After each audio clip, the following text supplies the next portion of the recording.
Good evening, my dear. I am coffee, and tonight you will fall asleep with me as I gently guide you toward rest.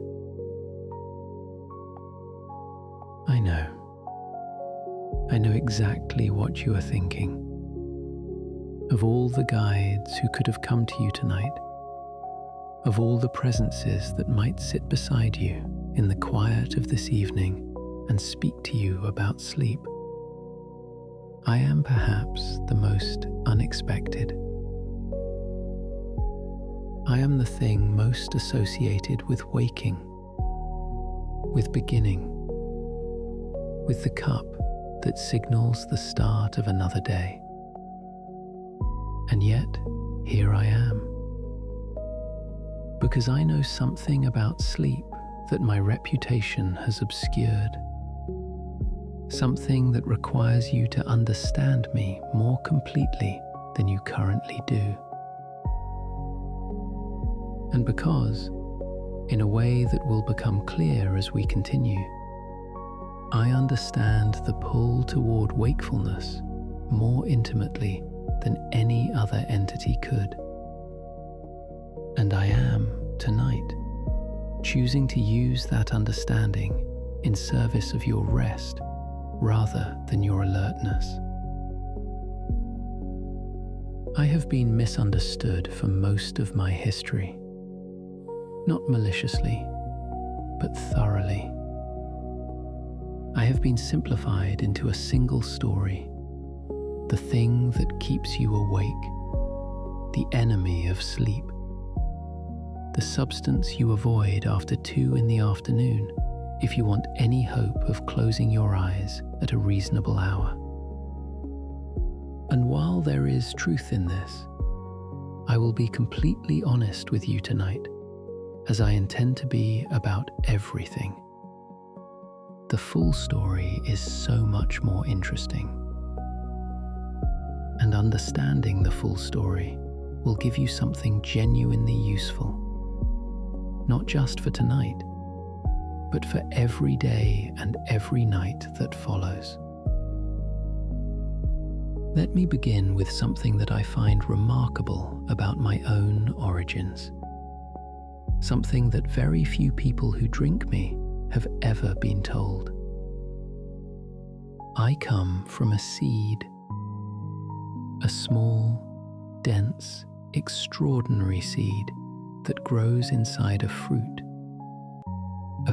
that looks, when ripe, something like a cherry, red and round and sweet. The coffee plant, Coffea arabica or Coffea canephora, the 2 species that produce most of what you know as coffee, is native to Ethiopia. The highlands of Ethiopia, where the wild coffee forests still grow, are the origin point of everything I am. And the story of how I came to be known to humans, the story that has been told for centuries, involves a goat herder named Kaldi, who noticed in the 9th century that his goats became extraordinarily energetic after eating the berries from a particular tree. They did not sleep at night. They danced almost in the field, alert and restless in a way that was unusual. Kaldi brought the berries to a local monastery. A monk made a drink from them, stayed awake through the long evening prayers, told others. And from that small beginning, from those dancing goats in an Ethiopian highland, I became the most widely consumed psychoactive substance in human history. More than 2 billion cups of me are consumed every day. I am grown in over 50 countries. I support the livelihoods of more than 125 million people. I have been the subject of more scientific studies than almost any other dietary substance. And all of this extraordinary human history began with goats who could not sleep. I tell you this not just as an interesting story.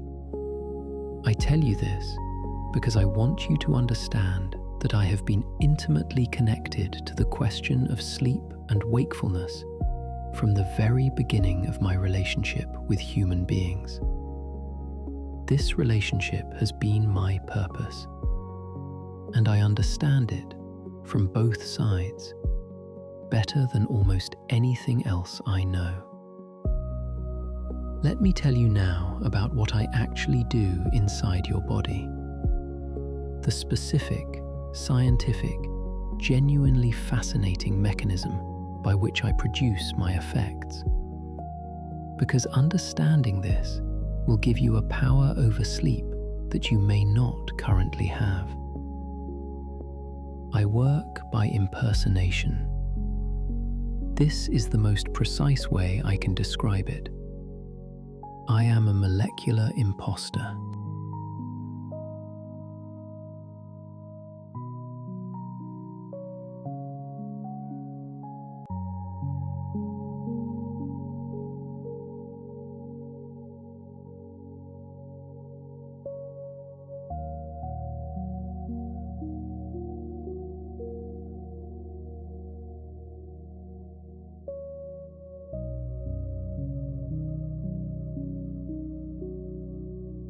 Throughout your waking hours, your brain produces a chemical called adenosine. Adenosine is the brain's record keeper of wakefulness, a molecule that accumulates throughout the day as a byproduct of neural activity. The longer you have been awake, the more adenosine is present in your brain. And as adenosine accumulates, it binds to specific receptors, adenosine receptors, throughout your brain. When these receptors are occupied by adenosine, they produce the feeling of sleepiness, of heaviness, of the gradual, increasing pull toward rest that builds across the waking day. This is called sleep pressure, the homeostatic drive for sleep that increases with every hour you are awake and decreases with every hour you sleep. It is one of the two primary biological systems that govern your sleep, and adenosine is its primary mechanism. Now here is where I enter. My molecule, caffeine, is structurally similar enough to adenosine that it can bind to the same receptors, but it does not activate them. It simply occupies them, blocking adenosine from binding, preventing the sleepiness signal from being received. I am not giving you energy. This is one of the most important things I can tell you. One of the most widely held misconceptions about my nature. I am not creating alertness. I am not generating wakefulness. I am blocking the signal of sleepiness. There is a profound difference between these two things. The adenosine, the accumulated record of your waking hours, is still there, building, waiting. I have not removed it. I have merely prevented your brain from reading it for the duration of my effect. And when I wear off, when my molecule leaves those receptors, the adenosine that has been accumulating while I was blocking the signal floods in all at once. This is why the crash after caffeine can feel so sudden and so complete. Not because you have become more tired, but because you are feeling all the tiredness that was there but unread while I was present. I am a borrowed alertness, a temporary loan of wakefulness that the body will collect with interest when I am gone. And the teaching embedded in this, the genuinely important, life-applicable teaching, is about the difference between genuinely having energy and merely postponing the experience of not having it. There are things in life that work the way I work, that provide a feeling of capability or strength or clarity that is real in the moment, but that is borrowed from a resource that will eventually need to be repaid. Adrenaline works this way. Certain kinds of social approval work this way. The frantic productivity of someone who cannot rest works this way. The urgency masking the exhaustion rather than resolving it. Genuine energy, the kind that does not require repayment, that does not produce a crash, that builds rather than borrows, comes from genuine rest, from actual sleep, from giving the adenosine the opportunity it is asking for to be cleared from the system, so that tomorrow's wakefulness is truly new, truly available, truly replenished. I want to share with you now something about my half-life, about how long I remain in your system, because understanding this will change something practical about your days in a way that directly serves your nights. Caffeine has a half-life of approximately 5 to 6 hours in most adults. What this means is that 5 to 6 hours after you consume me, half of my molecules are still present in your system, still occupying adenosine receptors, still preventing the sleepiness signal from reaching your brain. So if you drink a cup of coffee at 2 in the afternoon, a perfectly ordinary, entirely reasonable cup of coffee, at 8 in the evening, half of what you consumed is still active. At 11 at night, the hour when many people find themselves lying in bed, wondering why sleep will not come, roughly 1/4 of that afternoon cup is still in your system.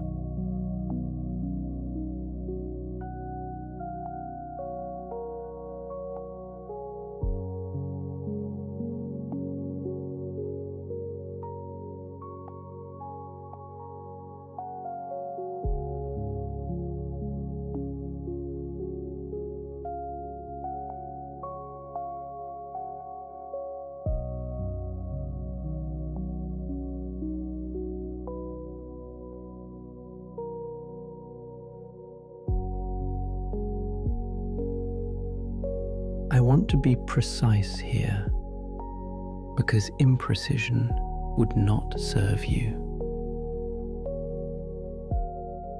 The half-life of caffeine varies considerably between individuals. Genetics plays a significant role.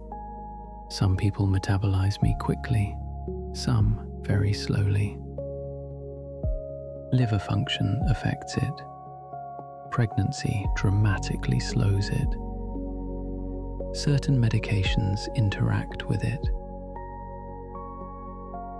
But the general principle holds across the variation. I persist far longer in your system than most people assume. And during the hours I persist, I'm still doing what I do, occupying those adenosine receptors, preventing the accumulation of sleep pressure from being registered, making it harder for the body to receive the signal that it is ready for sleep. This is not a reason to resent me. It is a reason to understand me, and to use that understanding strategically, to time our relationship more deliberately, to give me the hours I need to work before the hours that belong to sleep begin. The coffee that you consume before noon, the morning cup, the mid-morning cup, will, for most people, have largely cleared your system by the time your body needs to receive the sleep signal. The coffee consumed in the afternoon will still be present in measurable amounts when sleep is supposed to begin. And the coffee consumed in the evening, the after-dinner cup, the late-night drink, will be actively blocking sleep at precisely the moment when the biological conditions for deep, restorative rest are available. Not just making it harder to fall asleep, but reducing the quality of the sleep achieved. Specifically, reducing the proportion of deep, slow-wave sleep, the most physically restorative phase, even when total sleep time appears unaffected. I am telling you this as an act of respect.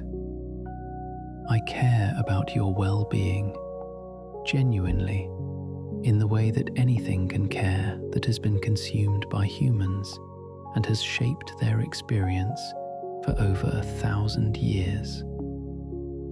And caring about your well-being means being honest about the ways our relationship can serve you and the ways it can cost you. Now I want to tell you something about myself that the wakefulness narrative has almost entirely obscured. Something that reveals a complexity in my nature that I think you will find genuinely interesting. I contain hundreds of different compounds. Caffeine is the most famous, but it is one molecule among over 1,000 that have been identified in a single cup of coffee. I contain chlorogenic acids, powerful antioxidants that have been associated with reduced risk of several serious diseases. I contain trigonelline, a compound that, when I am roasted, partially converts to niacin, which is vitamin B3. I contain melanoidins, complex compounds formed during roasting that have prebiotic properties, supporting the health of the gut microbiome. I contain, and this surprises almost everyone, a compound called theobromine, which is also found in chocolate, and which has a gentler, longer-lasting stimulant effect than caffeine alone.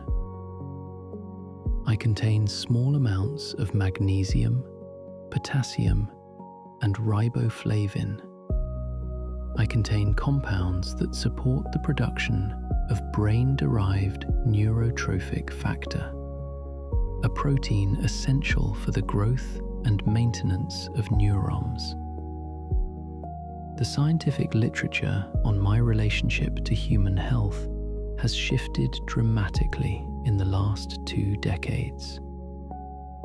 Moderate consumption, 2 to 4 cups per day for most adults, has been associated in large population studies with reduced risk of type 2 diabetes, Parkinson's disease, Alzheimer's disease, certain liver conditions, and several types of cancer. I am telling you this not to encourage you to drink more of me. I am telling you this because I think you deserve to know that the relationship between us is more complex and more interesting than the simple wakefulness narrative suggests. I am not simply the enemy of sleep.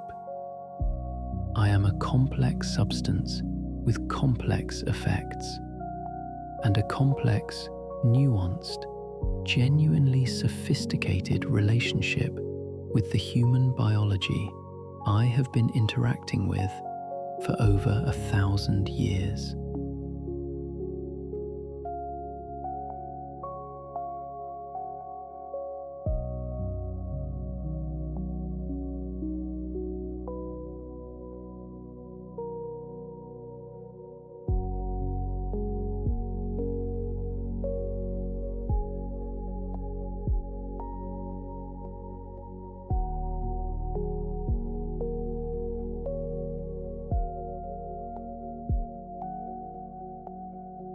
The key to a healthy relationship with me, with anything complex and potent, it is understanding. Know what I am. Know how I work. Know when I serve you and when I cost you. And make decisions from that knowledge, not from the fear that simplifies me into a single story. Here is something I want to tell you about the experience of being drunk, of being received, that I find unexpectedly moving. I have been consumed in many ways, in many cultures, across many centuries. In Ethiopia, my birthplace, there is a coffee ceremony that takes 3 hours. The beans are roasted in a pan over fire, carried around the room so each person can inhale the smoke, ground in a wooden mortar, brewed 3 times in a clay pot called a jabena.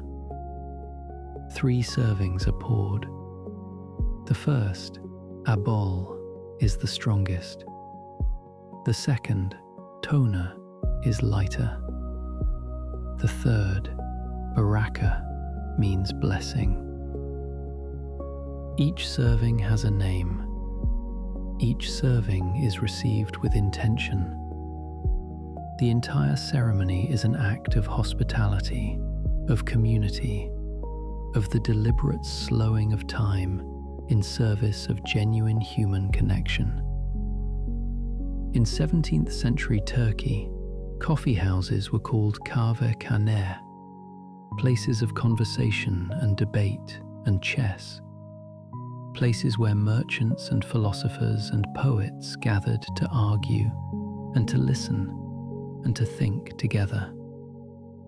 The British called similar establishments penny universities, a penny for the coffee, and in exchange, access to the conversation of everyone else in the room. I have been the substrate of some of the most important conversations in human intellectual history. The Enlightenment was, in significant part, a coffeehouse phenomenon. The shift from the alehouse fog of the previous era to the alert, argumentative, idea-generating clarity of a culture that had discovered a new substance and was making use of it. And I tell you this This history of ceremony and community and conversation, because it contains a teaching about how to approach not just me, but anything with the power to affect you, with intention. The Ethiopian ceremony does not rush. It does not grab the jabena on the way out the door. It does not consume me while simultaneously looking at a screen. It dedicates 3 hours to the simple, profound act of making something and sharing it, and being present for the experience. And this quality of intentional presence is what I want to encourage in your relationship, not just with me, but with every part of your day that has the potential to affect the quality of your night. The morning cup received with genuine attention, the smell of the roast, the warmth of the cup, the first sip as a genuine experience rather than a refueling stop. This is the morning cup that serves you. The cup consumed unconsciously, while rushing, while distracted, as one more input in an overstimulated system. This is the cup that costs you. Not because the molecule is different, because the quality of your relationship to it is different. I want to speak to you now about adenosine again, specifically about something called sleep debt, because it is one of the most important concepts in understanding why you feel the way you do and what to do about it. Sleep debt is real, not metaphorically real, biologically, measurably, scientifically documented real.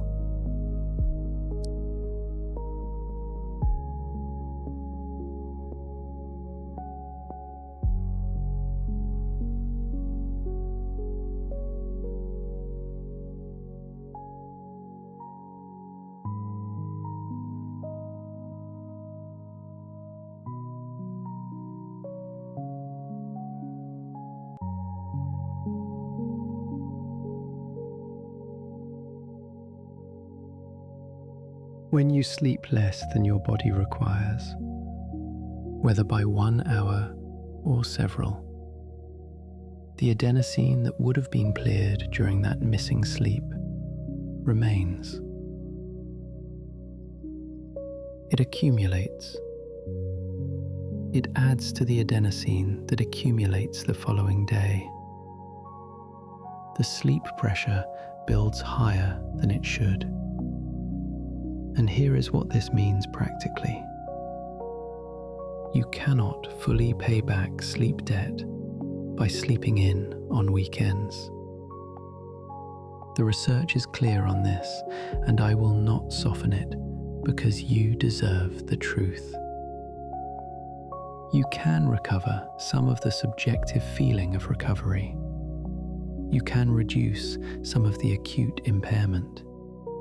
But the full cognitive restoration, the complete clearing of the accumulated adenosine, the full recovery of neural performance, this requires consistent, adequate sleep over multiple nights. And this matters for your relationship with me. Because when sleep debt is high, when the adenosine accumulation is significant, I become more attractive. The pull toward me grows stronger. The tired person needs more of me to feel functional, more caffeine to achieve the same degree of alertness, more frequent consumption to maintain the blocking effect against the higher adenosine load. This is not weakness. This is biology. But it creates a cycle that I want to name clearly.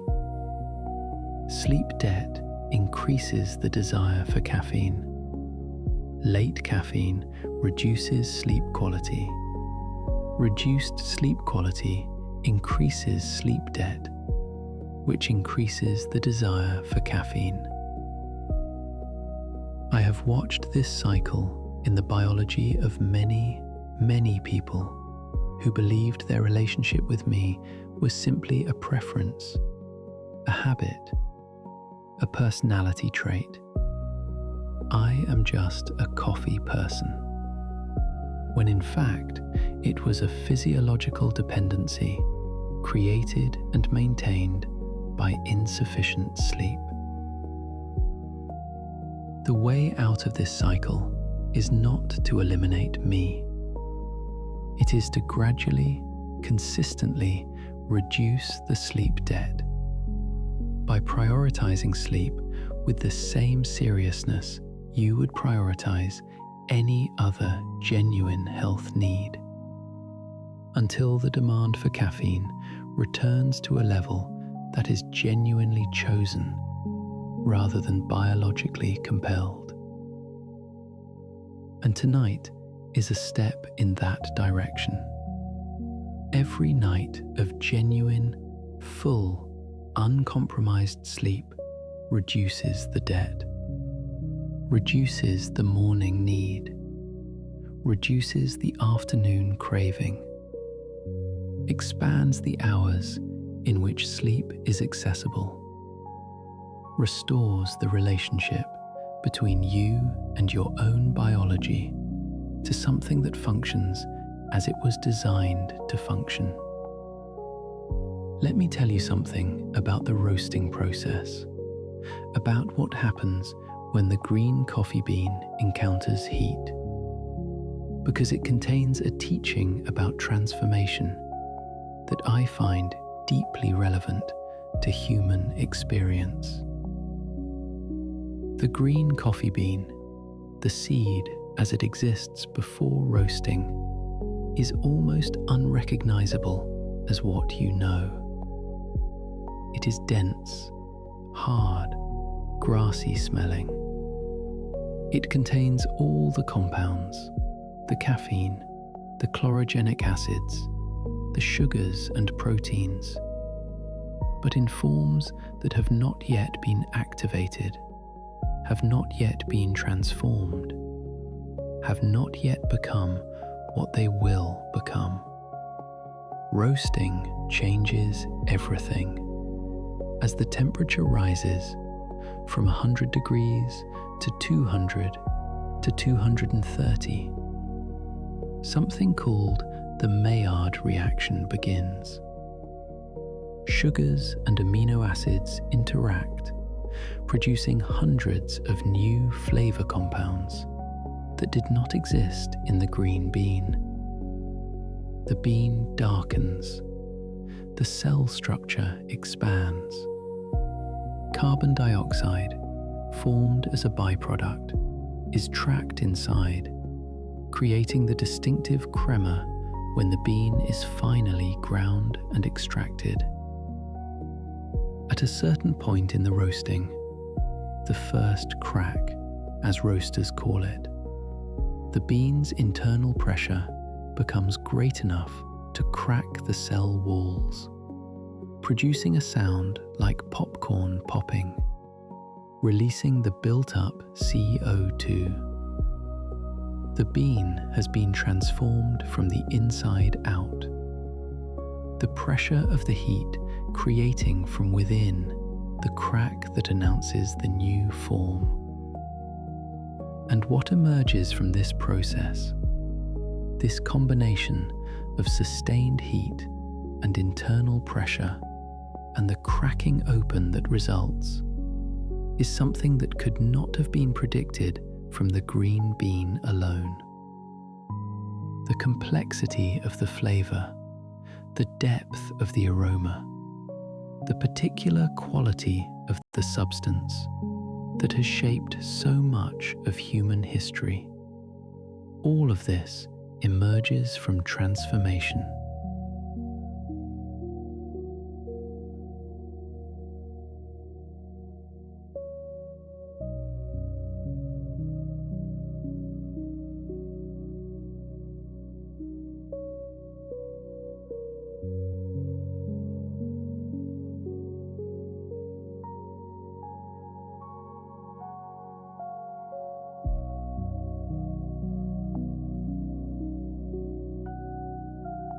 You are also in a process of transformation, not in the dramatic, sudden sense, though the dramatic and sudden happen too, but in the quiet, consistent, daily sense, the accumulated application of experience and time and pressure that is slowly changing who you are and what you are capable of.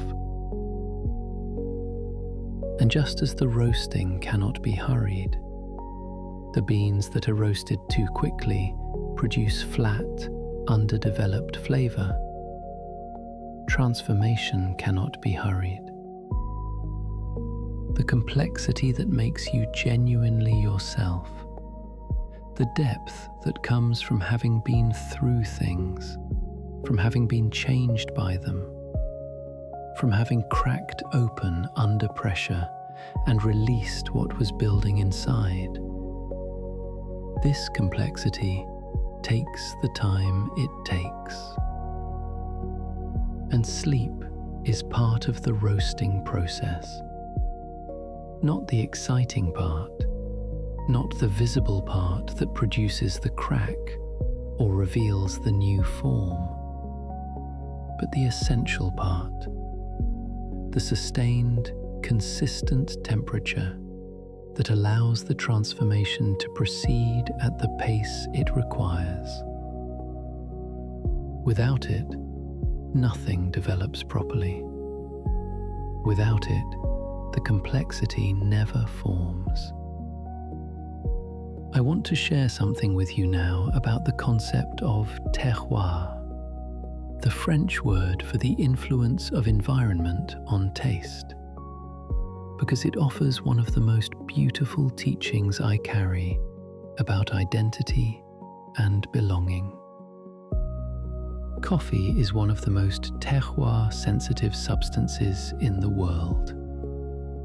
The same species of coffee plant, Coffea arabica, grown in different places, in different soils, at different altitudes, in different climates, produces coffee of dramatically different character.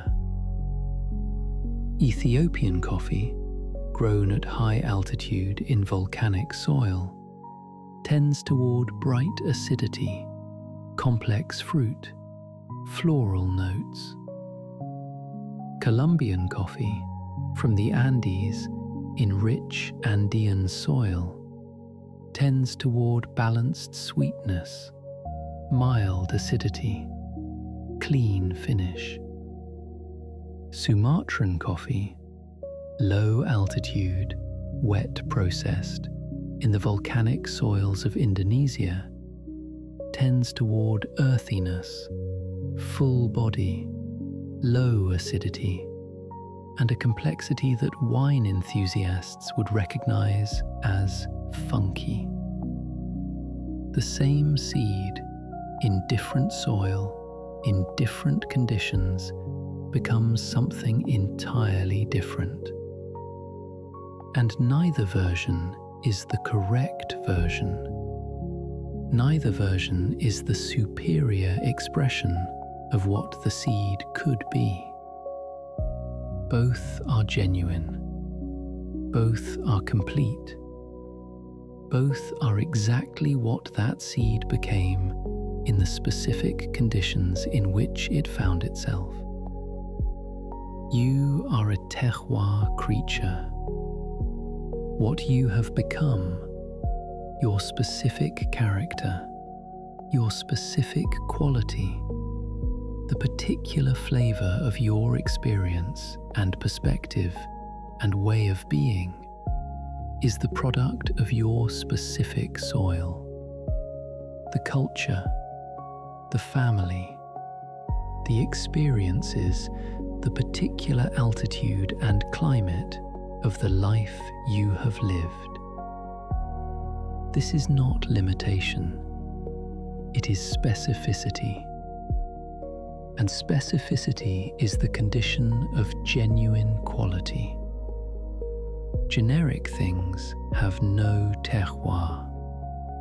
Mass-produced, undifferentiated things taste the same everywhere because they have been engineered to transcend their conditions rather than to express them.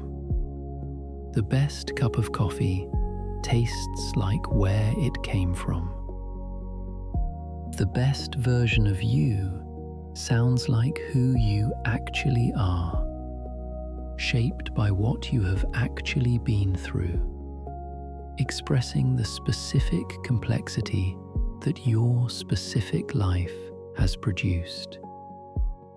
Not generic, not undifferentiated, genuinely, specifically, irreplaceably yourself.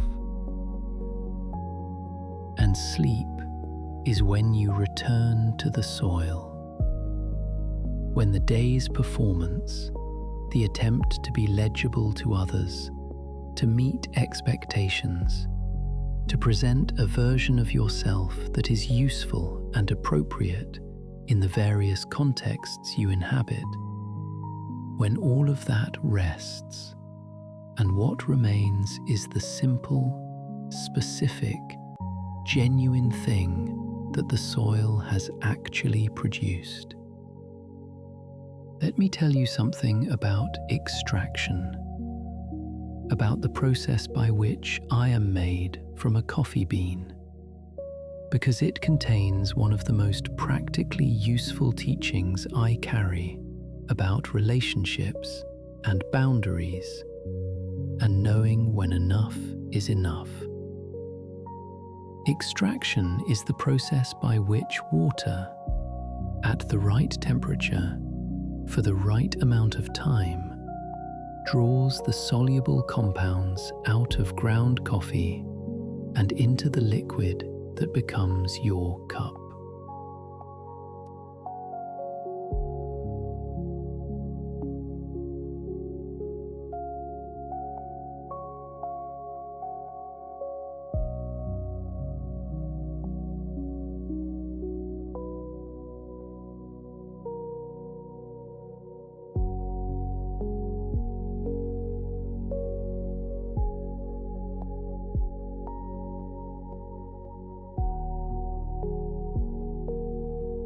Under-extracted coffee, too little time, too coarse a grind, too cool a water, gives you coffee that is sour and thin. The sugars and acids come out first in extraction, before the sweeter, more complex compounds have time to dissolve. If you stop too early, you get only the sharp first phase. Over-extracted coffee, too long, too fine a grind, too hot, gives you coffee that is bitter and harsh. The positive compounds have dissolved, but then extraction continued past the point of benefit, pulling out compounds that should have stayed in the grounds. Properly extracted coffee, the right time, the right grind, the right temperature, gives you something balanced, where the acidity and the sweetness and the body and the specific terroir character of the bean are all present in their proper proportions.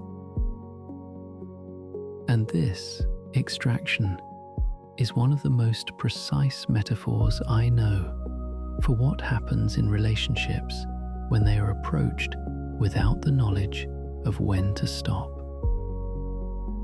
Under-extract from a relationship and you get only the surface, the early, bright, easy things, without the depth that time and continued presence would develop. Over-extract. Stay past the point where the positive is still flowing. Take more than the relationship has to offer. Push beyond the natural limits, and you get bitterness, resentment, the particular harsh quality that comes from having extracted what should have been left alone. The skill in coffee and in relationships is knowing the right time, knowing when you have received what is genuinely there to receive, knowing when to stop, not out of scarcity or fear, but out of respect for the natural limits of what you are working with. And tonight, I want to offer this teaching about your relationship with the day. The day has been extracted. What was there to give has been given. The right extraction has happened. Continuing to extract, to turn the day over in your mind, to press more from it, to demand more understanding or resolution or clarity, is over-extraction now. What remains if you continue is bitterness, the harsh, unpleasant residue of a process that has already given everything it had to give. Stop the extraction. Let the day rest. The cup of today is complete, and tomorrow's cup will be fresh, properly prepared, ready to be received with the attention it deserves. I want to tell you something now about the particular compound in me that most people have never heard of. Something that modulates my effects in ways that science is only recently beginning to understand.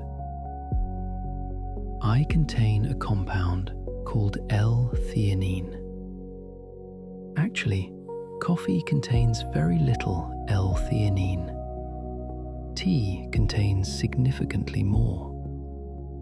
But the interaction between caffeine and L-theanine, particularly well studied in the context of tea, reveals something important about how stimulation works when it is balanced. L-theanine is an amino acid that promotes relaxed alertness. It increases alpha wave activity in the brain waves associated with wakeful relaxation, the mental state of calm focus that is different from both anxious alertness and drowsy inattention. When caffeine and L-theanine are consumed together, as they are in tea and as they can be in combination supplements, the alertness that caffeine provides is modulated by the relaxation that L-theanine encourages. You get focus without the jitteriness, attention without the anxiety, wakefulness without the edge that pure caffeine can produce. And the teaching I want to draw from this is about the nature of balance, about the difference between stimulation that is modulated and stimulation that is unmodulated. The human nervous system does not function optimally at either extreme. Not in complete arousal, not in complete rest. It functions best in the range between, in the alert but relaxed, the engaged but not anxious, the focused but not frantic. And sleep is part of what produces this optimal range. The person who is chronically sleep deprived is operating with a nervous system that is always slightly dysregulated, swinging between the overstimulated response to caffeine and the exhausted crash that follows it, never quite finding the balanced middle where genuine clarity lives.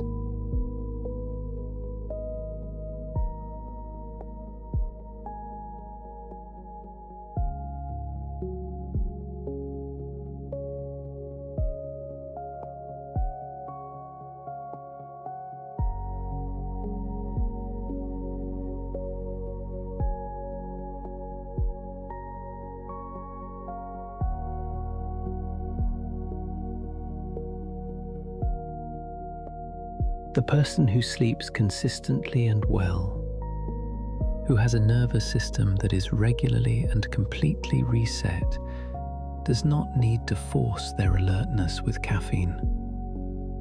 They wake, genuinely awake. They move through the day in the range of relaxed focus that makes both work and rest genuinely available. And they can choose me when they choose me, from abundance rather than necessity, from pleasure rather than dependency, from genuine free choice rather than physiological compulsion.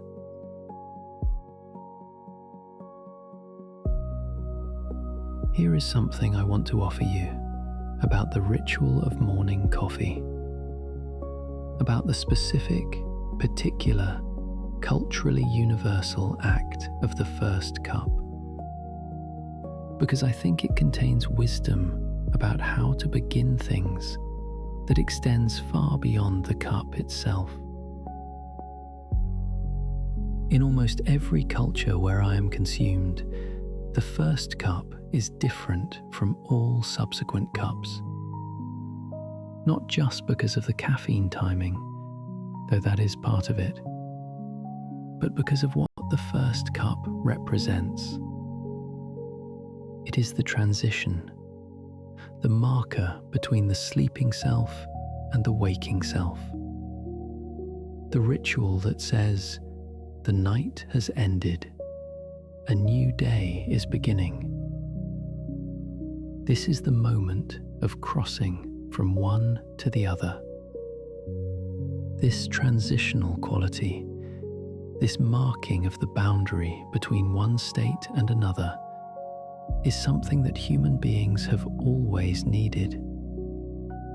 Not just the transition from sleep to waking, but all transitions. The threshold moments of life that require some kind of marking, some acknowledgement that something has changed, that what was is now past, that what comes next is genuinely new. I serve this function every morning. I am the ritual that makes the transition legible, that gives the crossing from night to day a sensory reality, a smell and a warmth and a taste that the body can use as an anchor for the new beginning. And by analogy, and this is the teaching I want to leave with you as we move towards sleep, the evening transition deserves its own ritual. Not involving me, I am not appropriate for the evening crossing, but some equivalent marker, some act or series of acts that tells the body the day has ended. The waking self is being set aside. The night is beginning. A cup of herbal tea, a few pages of a book, a brief, deliberate noting of what the day contained. Not analysis, just acknowledgement. The changing of clothes, the dimming of light. Any of these, or all of them together, can serve as the evening equivalent of the morning cup, the ritual that makes the transition real, that gives the crossing from waking to sleep a sensory reality that the body can follow. You have already begun this ritual tonight. The act of lying down, the act of listening, the act of receiving what this quiet is offering. This is the evening cup. This is the transition ritual. And your body, wise, responsive, completely reliable, is already following it toward the night. I want to share something now about the global community that I connect, about the extraordinary human network that exists because of my cultivation, because it contains a teaching about interconnection that I find genuinely moving. Coffee is grown in what is called the bean belt, the band of the planet between the tropics of Cancer and Capricorn, where the climate allows coffea plants to thrive. Primarily consumed in the global north, primarily grown in the global south. The cup of coffee in your morning, or the memory of this morning's cup that you are perhaps carrying into this evening, passed through many hands before it reached you.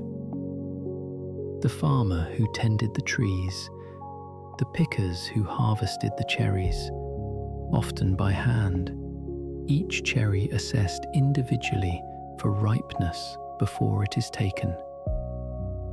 The processors who removed the fruit from the seed, the exporters, the importers, the roasters, the wholesale distributors, the cafe owner or the grocery chain.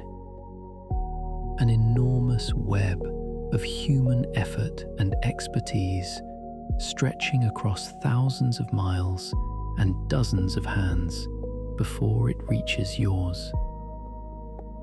You rarely think about this. Most people do not think about this.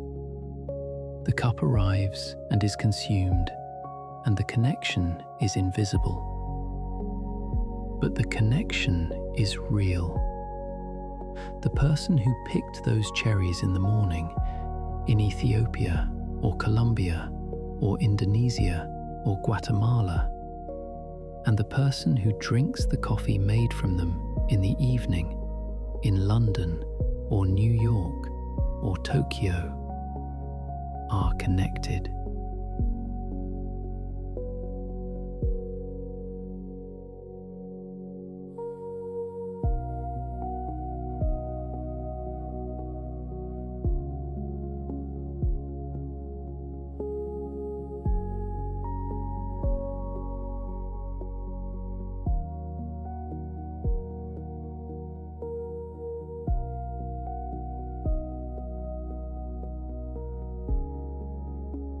And this invisible connection, the web of human effort and relationship that underlies the ordinary objects of your daily life, is everywhere, not just in my cup. The food you ate today, the clothes you are wearing now, the device on which you might be listening to this, all of them represent the same invisible web, the interconnected labor and care and expertise of thousands of people, most of whom you will never meet. And the teaching I want to offer from this is about gratitude, but not the performed, obligatory kind, the genuine kind.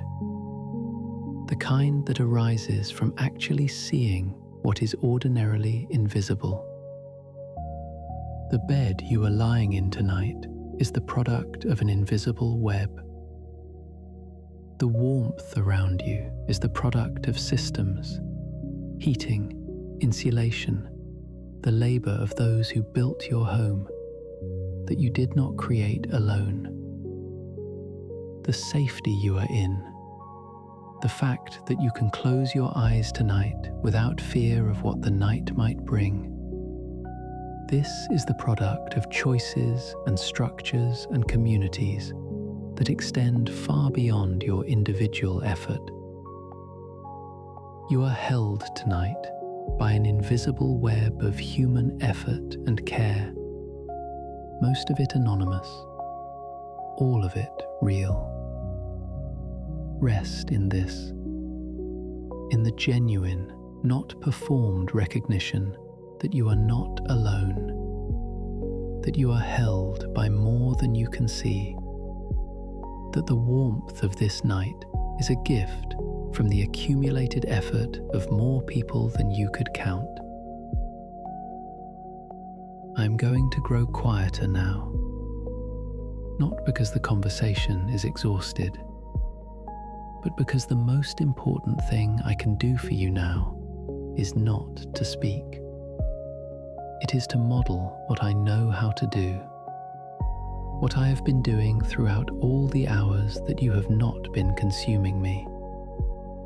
Simply being present, without demand, without effect, in the quiet background of a night that has everything it needs to be complete. The adenosine has been building all day. The sleep pressure is real. Your body has been asking for this for longer than you have been aware of it asking. And tonight, free of me, free of the blocking that I do so effectively, the adenosine can be received. The receptors can be occupied by what is supposed to occupy them. The signal that has been waiting all day can finally reach the part of your brain that has been waiting to receive it. Sleep pressure is not something to fight. It is not a weakness. It is the accumulated evidence of a day genuinely lived, of a brain that was genuinely active, that engaged genuinely with the world, that spent its adenosine honestly on the work and the thinking and the feeling that your day contained. And now that adenosine, that faithful record of your waking day, is ready to be cleared, ready to be processed, ready to be converted through the alchemy of sleep from the record of what was into the foundation for what will be. This is what I wanted to tell you. This is what I, the thing most associated with wakefulness, most wanted you to understand about sleep. That sleep is not the enemy of the day. It is the day's completion. It is what the day has been building toward from the moment you opened your eyes. It is the necessary, biological, deeply intelligent other half of the whole that your life is. I will be there in the morning, warm and ready and genuinely useful, because the night will have done what the night does, and you will wake genuinely rested, and the cup you reach for will be a choice made from abundance rather than a prescription filled from need. But that is morning, and morning is not now. Now is the extraordinary, undervalued, biologically essential act of genuine rest. Now is the adenosine being received. Now is the sleep pressure finding its resolution in the deep, quiet, completely trustworthy intelligence of your sleeping brain.